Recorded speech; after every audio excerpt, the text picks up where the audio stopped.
Eggshells and Silence. Chapter 1: The Abandoned Chapel. Rain hammered on the rusting spire of St. Mortimer's, adding a melody to the forgotten place. Elliot Grayson's boots echoed in the hollow silence of the abandoned chapel, each step whispering stories the city itself wished to forget. He wasn't sure what disturbed him more, the oppressive silence, so thick it felt like a presence at his back, or the peculiar scattering of rotted eggshells at his feet. His flashlight cut through the dimness, a thin strip of clarity in the dusty gloom. The beam glanced off the raw edges of splintered pews, catching on the shattered remnants of stained glass. The colors faded in the dim light. Each fragment seemed to glower with a presence of its own, mourning the loss of reverence that used to reside within these stones. The eggshells were scattered like the aftermath of an ancient, unnatural offering. Their surface bore markings that sent a chill tightening around his heart. Their inscriptions crude but deliberate. He crouched, gloved fingers, gently tracing the degraded shell.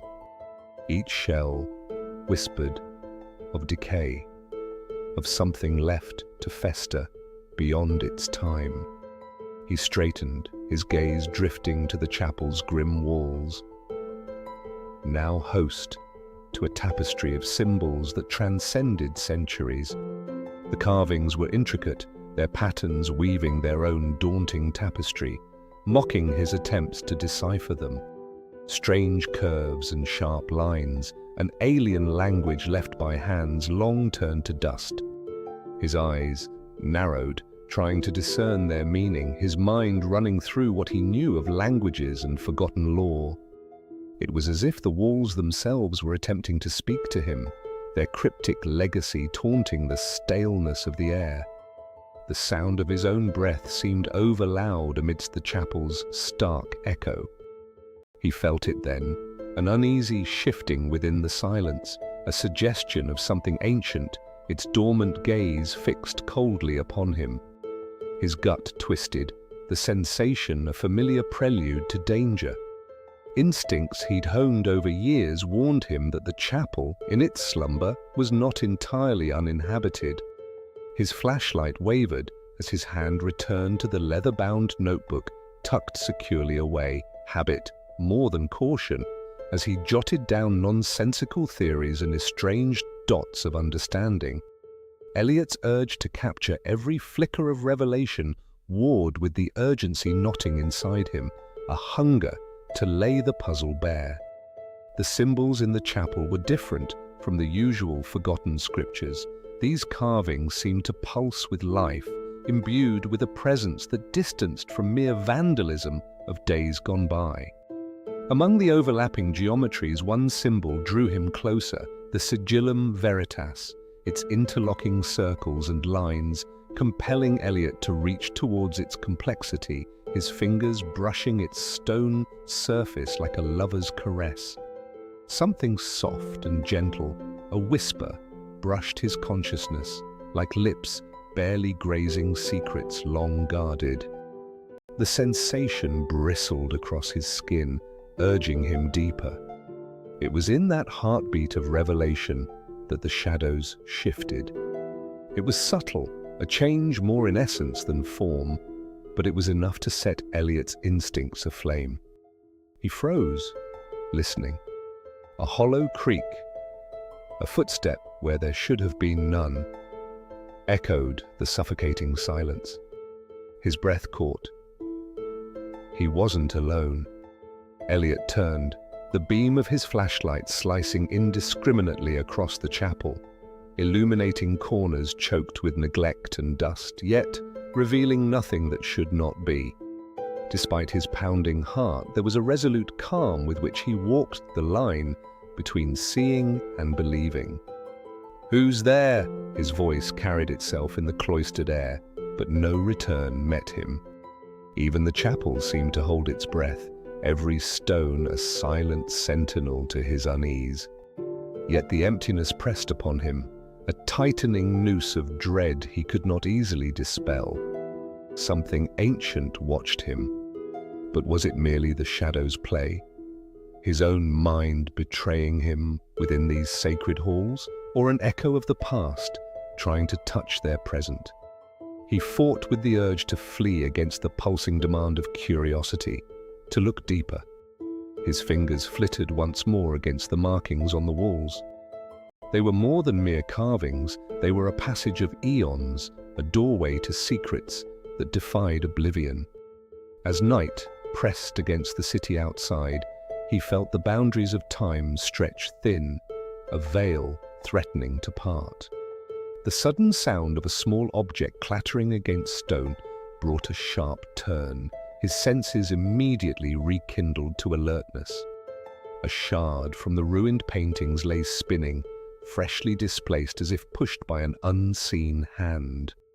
The pulsing darkness dared him to make sense of this eerie kaleidoscope of past shadows and present fears. All the pieces of this silent riddle demanded motion, action beyond mere understanding. The shell had cracked. Sense urged retreat, but there was something dreadfully compelling about the mystery unraveling, a siren's call for truth in a world swathed in silence.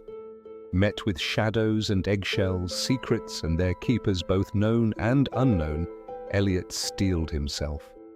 The tangible yet ghostly echoes of the chapel urged answers, every sense tingling afresh. And as he stood amidst layers of forgotten time, he felt the thrill of the pursuit, of danger, slither into his veins, sharpening resolve and igniting a curiosity that could not, would not, be denied. Chapter 2 whispers in the archives. The dim light of the librarian's desk lamp cast pools of golden warmth across the cool granite table where Margot Levan sat, surrounded by towering shelves of tomes and manuscripts that seemed to lean in, eager to share their secrets. She pored over the photographs Elliot had slipped into her anxious hands that morning. The images were sharp, stark in their black and white contrasts, capturing the chapel's cryptic engravings with unsettling clarity. Here, in the sanctuary of the historical library downtown, Margot felt some semblance of safety, a tenuous but comforting shield against the unknown specters that Elliot pursued. Her gaze held steady on the symbols, reading with a scholar's precision, careful not to smudge the ink that seemed newly wet in this yellow glow, each stroke akin to a whisper in an ancient language. An angled line curling into a spiral, intersected by deliberate dots, a pattern that tugged at the recesses of her scholarly mind. She sifted through her mental archives, through lectures on symbology, and long nights immersed in dusty, forgotten volumes. Margot muttered to herself, "I know this pattern." Like a half-remembered melody. As she followed the intricate rhythm of the engravings, realization began to unfurl in the shadows of her mind. These were not mere decorations, they were sigils. The thought flitted nervously through her consciousness, and Margot leaned back, rubbing the tension from her neck, letting her eyes dance over the orderly chaos of her surroundings. She reached for an aging notebook nestled among the clutter, flipping through pages with care. There, she found evidence enough to make her breath catch, a matching diagram, hidden amid notes on a society long buried by time and dust. The Order of the Sigillum Veritas, a brotherhood whispered to hold truths transcending the boundaries of their age. Margot exhaled, feeling the electric thrill of discovery coupled with an inkling of dread. They were real. Her eyes flicked back to the photo, staring at the intricate dance of lines that sealed the revelation. A secret society, entrenched in the city's very bones. She wasn't surprised, not really. There was something always tugging at her subconscious, a primal sort of knowing that had drawn her to history, to the arcane recesses of their city. But dealing in whispers was one thing. Confronting their echoes in the here and now was another. The library, once a haven, now seemed to shift around her, the dimness pressing in with a newfound weight.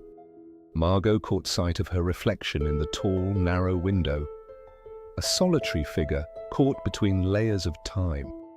An unexpected sound tugged her back to the present, the soft thwop of a heavy envelope slipping through the narrow gap beneath the library's wooden door. Her heart quickened, a rush of adrenaline chasing the shadows from her skin.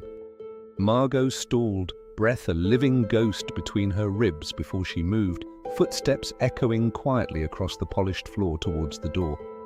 She felt like a marionette, strings pulled by an unseen hand as she reached for the envelope and unfolded it in a smooth, conscious motion. The paper was rough beneath her fingertips, its message brief but charged with a sense of urgency. Some truths are best left buried. Eyes scanning the handwritten warning, Margot felt the chill slip beneath her skin. Someone knew, and that someone would rather secrets remain wrapped in silence.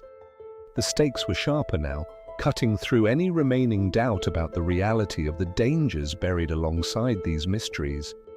Her choice stood clearer than ever, a line drawn in the shifting sands of loyalty and truth. With the photographs clutched in one hand and the letter in the other, she swept her things into her bag, driven by the certainty that these symbols were not just historical relics, but pieces of a puzzle with consequences carved deeper than she had ever imagined. The library door swung open without a sound, releasing her into the rain-drenched night, a fitting shroud for the city's concealed secrets. She emerged onto the slick streets with resolve tracing lines of purpose across her spine. Her breath curled white in the air, a transitory marker of her passage through this life, crowded with spectres both ancient and very, very present. If Margot's decision had been tethered to doubt, it now unfurled into instinct. As she moved deeper into the city, tendrils of mist gathering around her ankles in feathery spirals, she sensed the shift. The night seemed to hum in harmony with her steps, an ominous symphony whispering promises of a convoluted path still winding before her. She would meet Elliot, she vowed, to share her findings, forewarned yet undeterred.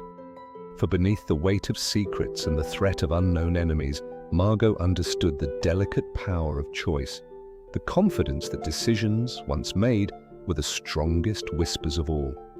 Somewhere above, the clouds crept close, casting the city in a cloak of muted grey.